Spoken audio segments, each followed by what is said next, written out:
Agassi has 11 forehand winners, and that might have been the best of the bunch right there.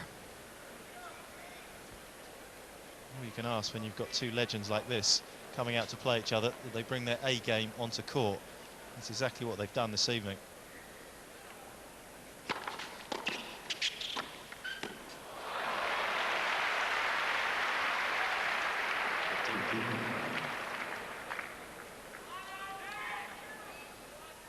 Anytime you can make Agassi play the one-hander, you're going to have more time to hit the shots you want to hit. A few more options. That time, Sampras opted to play the drop volley.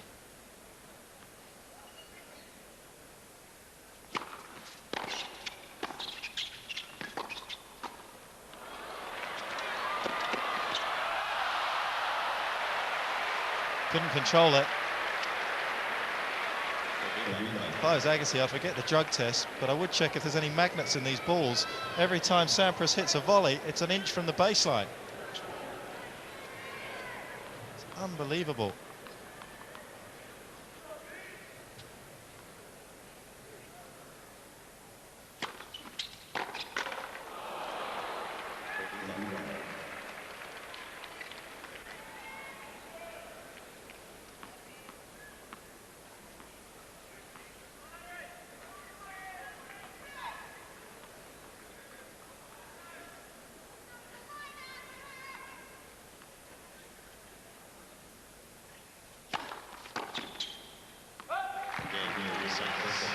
As an educated a man as Agassi is, he's unable to pick where Sampras is going to serve at the moment. Sampras 3-2.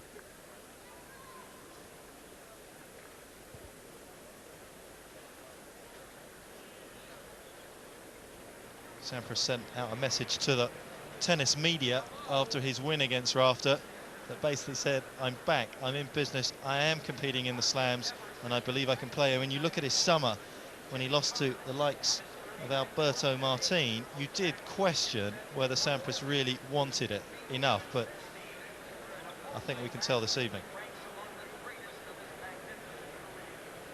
Agassi has had an incredible focus throughout the course of this year.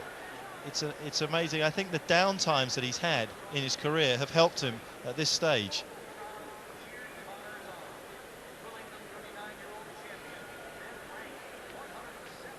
Andre having a good look over to his corner where Gilbert's sitting.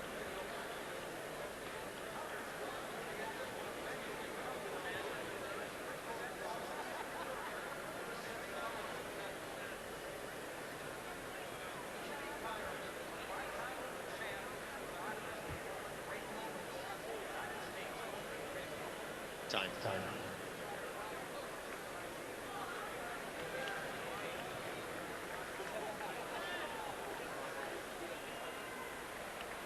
If you ever get the chance, get yourself to the US Open and get yourself here for a night match. You probably won't be quite that lucky to get a quarter-final between Agassi and Sampras. It doesn't really matter. It's special anyway.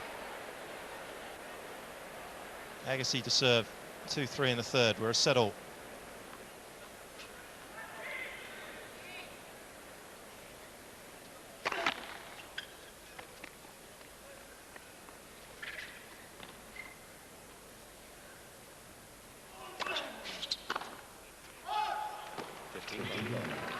Yeah, this is taking on the proportion or the dimension of one of those late night matches where people are going to be saying, you know, I was at that Agassi-Sampras quarterfinal in 2001.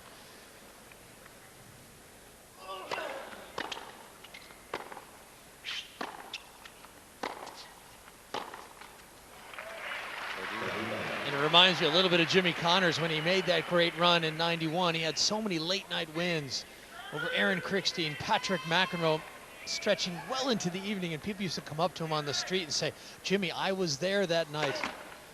And of course, Jimmy Connors says, I had so many people coming up to me, I would have thought the stadium was full that night.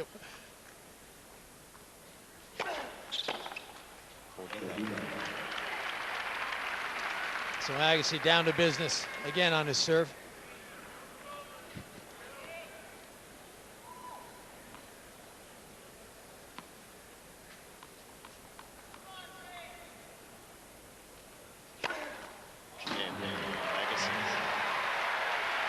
What you really love on an evening like this is these guys have 3 games made $65 million in prize money between them.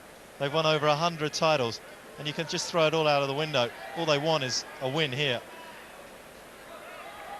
The W is all that counts.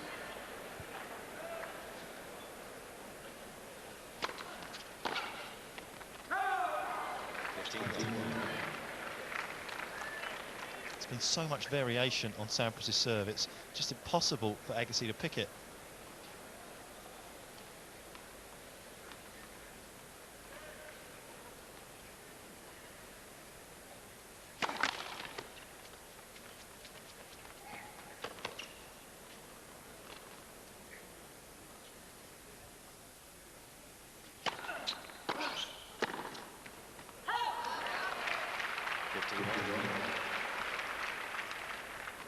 We don't have a stat for volley errors, but there'd be few and far between this evening.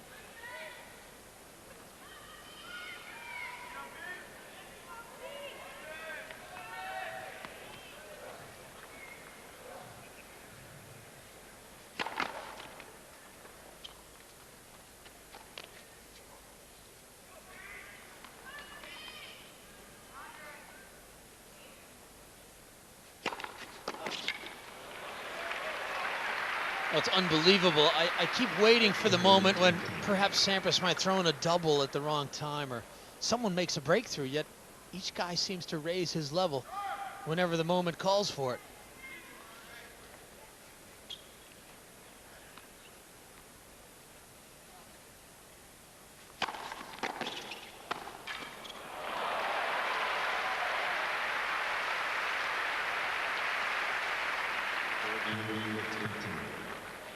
It's been a clinic in that type of volley. Getting down so low to it, Sampras.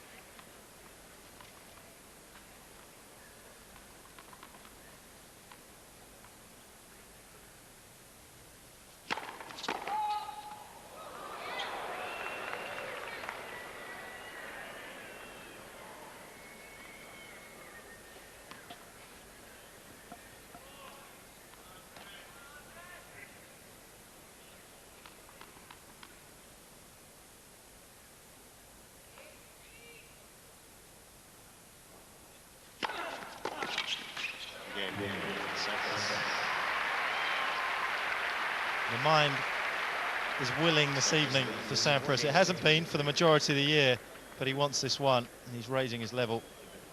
Agassi, though, is staying with him.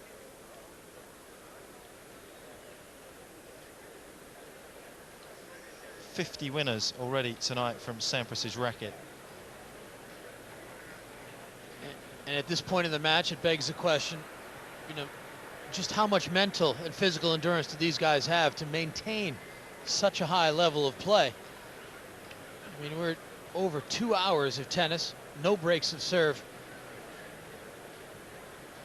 And the mental stamina needed to maintain that level, to raise your first serve and get off the ground and bend down for the low volley and close off the points when you need to. I mean, it's exacts a toll.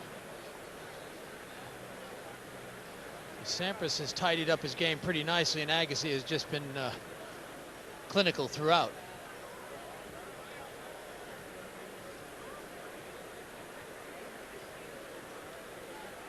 Both players are having to maintain this sort of level of concentration, because you never know when your opportunity is going to come. And if you're not ready for it, it'll pass you by.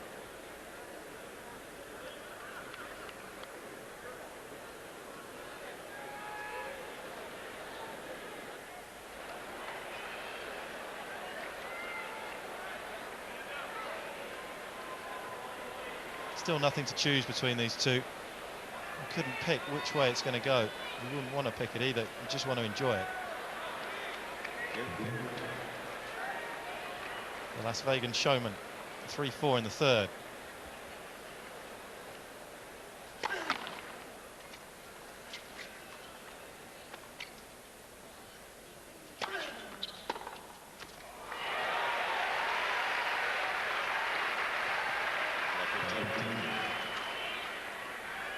Good start for Sampras.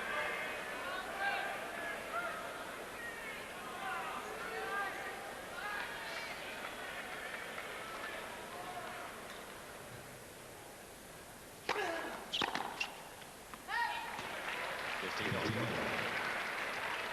Well, Agassi comes up with something big on that first delivery, and he needed it.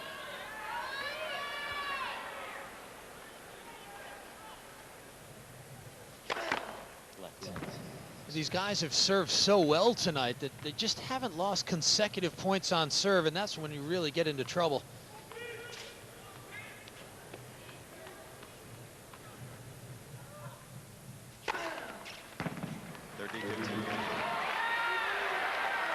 He doesn't like the call.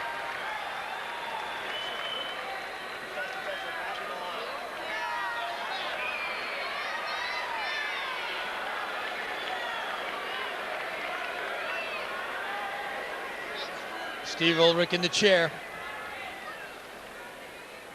That first serve looked good to me.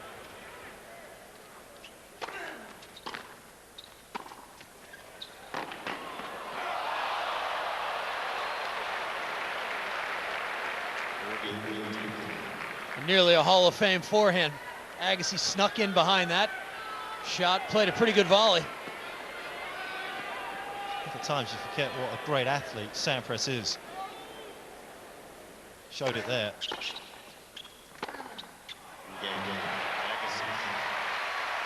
Anything short is just mopped up by either player.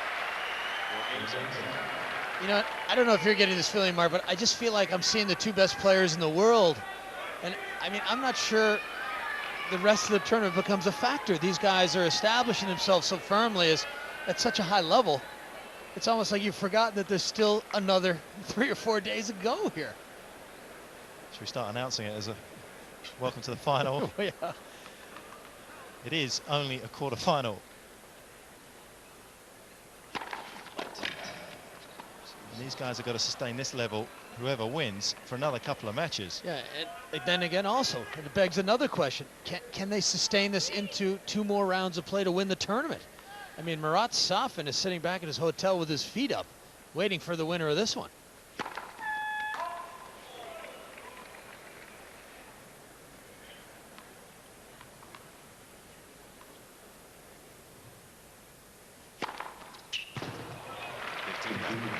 That's just gigantic. 119 miles an hour on your second serve.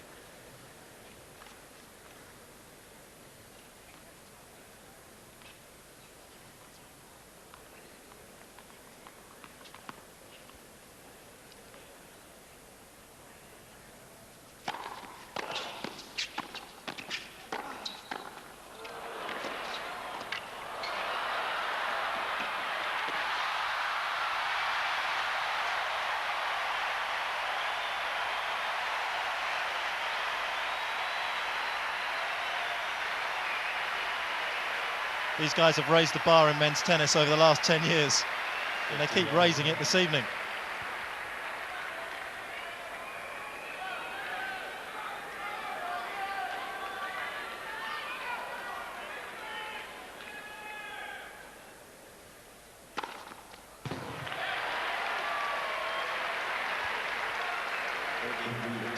Mark, I'm running out of words to describe this tennis here. He's not going to say anything. It's not what we pay you the huge bucks for, Lee.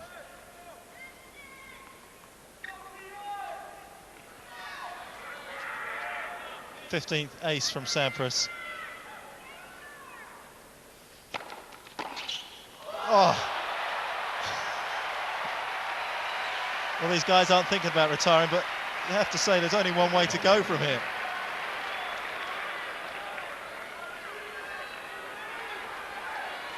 I'm amazed the crowd even saw that point. It was that quick.